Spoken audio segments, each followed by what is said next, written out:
आखिर 2-4 जिला पार करके बिहार में शराब आ कैसे जाती है? एंट्री पॉइंट पर इसे क्यों नहीं पकड़ लिया जाता है? स्वाभाविक तौर पे यह लगेगा कि यह बयान विपक्षी पार्टियों का है। वो लगातार यह सवाल उठाते हैं कि अगर वाकई में नीतीश कुमार गंभीर हैं, उनका प्रशासन अगर सतर्क है, तो फिर जो बिहार से बाहर शराब के सैकड़ों ट्रकें या गाड़ियों के माध्यम से जो शराब बिहार में आती है वो कैसे आएगा? अगर सारे एंट्री पॉइंट पर ही चेक कर लिया जाए मुस्तैदी के साथ, तो फिर बाहर के राज्यों से बिहार में शराब आना संभव नहीं है। लेकिन यह जानकर आपको हंसी आएगी और अचरज भी होगा कि यह बयान बिहार के मुखिया का है, जो बिहार के गृह मंत्री भी हैं। पूरा प्रशासनिक अमला, पुलिस उनके अंदर आता है, लेकिन महोदय की नींद जो है 5 साल के बाद टूटी है और वो खुद ये कह रहे हैं कि आखिर 2-4 जिला पार करके शराब कैसे आ जाती है? एंट्री लेवल पे ही, एंट्री गेट पर ही जांच क्यों नहीं होती है? इसके अलावा नीतीश कुमार ने विपक्षी पार्टियों को लताड़ा और कहा कि आप सिर्फ बयानबाजी नहीं करें, जिम्मेदारी समझिए, और अगर आपको लगता है कि कोई शराब बेच रहा है तो आप उसे पकड़वाइए। अब सवाल यह उठता है, फिर आपकी पुलिस किस लिए है? आपकी पार्टी किस लिए है? आप ये दावा करते हैं कि आपका संगठन जो है वो गांव-गांव तक मौजूद है, आपके जेडीयू के मंत्री हैं, विधायक हैं, जेडीयू नेता हैं, जिलाध्यक्ष हैं, प्रखंड अध्यक्ष हैं, तो फिर क्या आपने कभी पब्लिकली, सार्वजनिक तौर पे अपने तमाम कार्यकर्ताओं से कहा कि गांव-गांव में जहां भी शराब मिलता है आप उसे पुलिस को इन्फॉर्म करिए, फिर पुलिस उसको पकड़े? शराब की सच्चाई क्या है इसे हर कोई जानता है। इसके अलावा बता दें कि कल ही एक अधिकारी का वीडियो वायरल हुआ था, फोटो वायरल हो रहा है और लगातार उस पर कवर किया जा रहा है, और हमने भी कल खबर किया था, जिसमें एक स्थानीय युवा ने बताया कि लखीसराय के सहकारिता प्रसार पदाधिकारी हैं, वो रोज शराब पीते हैं, और बाकायदा उन्होंने ये भी कहा कि 27 अगस्त 2021 को हमने शिकायत भी की थी उत्पाद विभाग के बड़े अधिकारियों के पास, लेकिन कोई कार्रवाई नहीं हुई। नीतीश कुमार कहते हैं कि अगर हम तक जानकारी पहुंचाइए, अगर जानकारी आएगी तो कार्रवाई होगी। तो सवाल यह है कि मीडिया में, राष्ट्रीय अखबारों में, राष्ट्रीय चैनल्स में, साथ ही हम जैसे मीडिया संस्थान लगातार इस पर खबर करते हैं, लाखों लोग देखते हैं, और अगर ये जानकारी आप तक नहीं पहुंच पा रही है तो आप एक आम आदमी को कहते हैं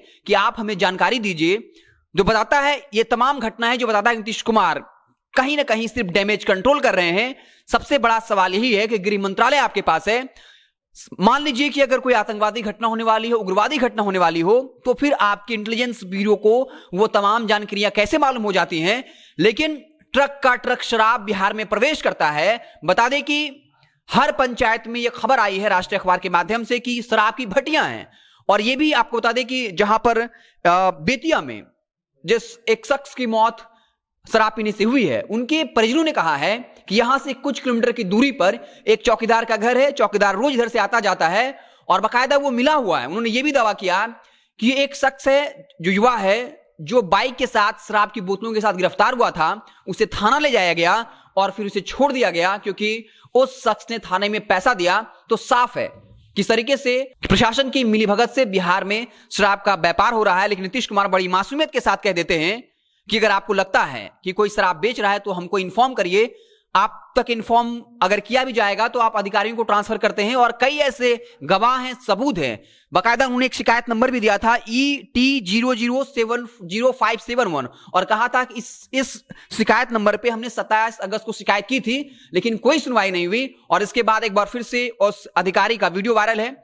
लल्लन सिंह के काफी करीबी लखीसराय जिला परिषद के अध्यक्ष चेयरमैन है नूनू सिंह, उनका एक वीडियो वायरल हो रहा है जहां उनके हाथ में शराब की बोतल है, और उस शख्स की तस्वीर लल्लन सिंह के साथ, नीतीश कुमार के साथ कई ऐसी तस्वीरें हैं जो लगातार सोशल मीडिया में तैर रही हैं। तो क्या नीतीश कुमार उन पर कार्रवाई करेंगे? तो साफ है बिहार में शराबबंदी बिल्कुल असफल है। लेकिन नीतीश कुमार ने दावा किया है और कहा है कि 16 नवंबर को इस पर एक विस्तृत समीक्षा करेंगे और जो भी दोषी होगा उस पर कार्रवाई की जाएगी। लेकिन जब तक ऐसे अधिकारियों पर जो नूनू सिंह का तस्वीर वायरल हो रहा है, अगर उन पर कार्रवाई नहीं होती है, गोपाल मंडल जैसे नेता हैं, श्याम बहादुर सिंह जैसे नेता हैं जो शराब के नशे में झूमते हैं और खुद ये कहते हैं कि शराब पीना स्वास्थ्य के लिए फायदेमंद होता है।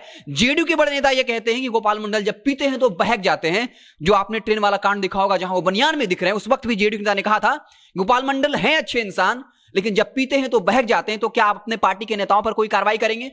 आप विपक्षी पार्टी के नेताओं को यह कह रहे हैं कि आप सिर्फ बयानबाजी नहीं करिए, जो शराब बेच रहे हैं उनको पकड़वाइए। तो सवाल यह उठता है कि आपने सार्वजनिक तौर पे अपने मंत्रियों, विधायकों, जिला अध्यक्षों, प्रखंड अध्यक्षों और पंचायत में जो आपके कार्यकर्ता हैं, क्या आप उनको आपने सार्वजनिक तौर पे कहा है कि जहां भी शराब बिकती है आप इन्फॉर्म करिए? तो साफ तौर पे बिहार में शराबबंदी सफल है, डेटा भी कहता है, और इस डेटा का बार बार जिक्र होगा कि महाराष्ट्र से ज्यादा शराब लोग यहां पीते हैं। 20,000 करोड़ का पैरेलल इकोनॉमी बन गया है, और साफ है कि ये पैसा कहां जा रहा है, किसके पास जा रहा है, और लगातार विपक्षी पार्टियां आरोप लगाती हैं कि इन पैसों में जो जेडीयू के नेता हैं, जो प्रशासन का बड़ा अधिकारी है उत्पाद विभाग का, उसकी मिलीभगत है और इसके जरिए ये काला खेल चल रहा है और जेडीयू नेता इससे एक मोटा पैसा बना रहे हैं।